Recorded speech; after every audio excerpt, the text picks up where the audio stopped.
I wrote this letter to my dad recently because after all these years of being out of our life, he is being me and my twin sister. He is being extremely persistent actually for the last couple years at trying to get us to call him and write him and now be an active part of his life.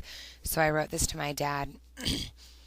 I didn't send it, but I wrote, Father, it is hard for me to love you, to lend my heart to hands that broke it.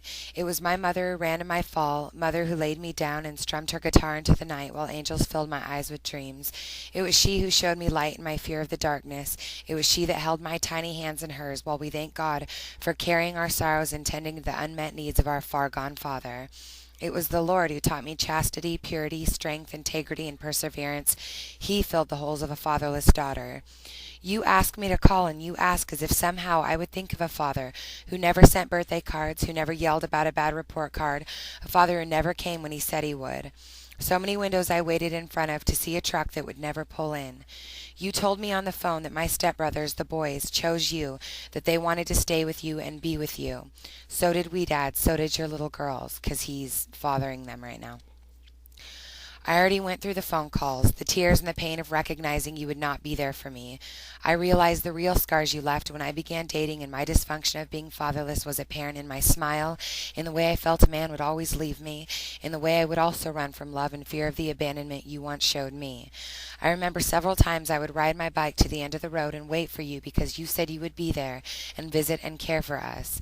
I remember riding back home at dark knowing you lied. My heart is hardened towards you, this man who is not much more than my beginning. I feel sad, remorseful, and abandoned at the mention of you. Where were you when I was in Little League? Where was your face among the thousands watching me on stage? Where were you when I danced on the field at halftime? You asked me to call, but I did call. I called on you, and you did not answer. And one of the things about this letter is I've gotten a lot of healing as far as like dating and stuff, because I remembered how detrimental my dad leaving was when I started first dating.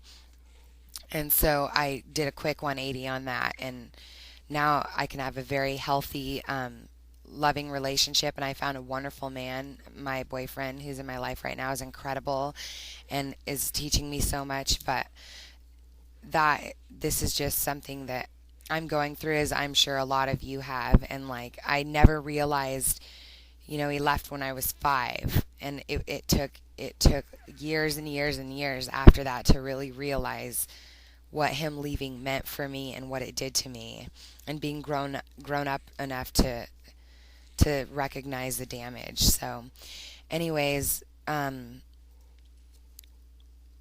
read it to him over the phone and was incredibly honest and brutally honest, and it was really hard to do because he's daddy. Like, he left when I was so young that I never even grew out of that word, daddy.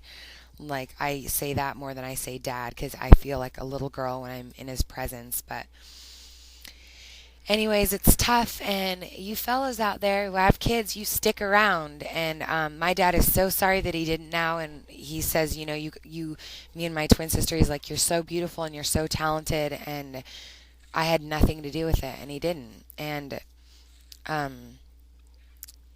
anyways, it's like most people in my life that I've grown up with are fatherless as well. If they're rich, poor, happy, sad, whatever they are, most of them, successful or not, are fatherless. That's just the statistics. The dads don't have to carry the baby, so they split.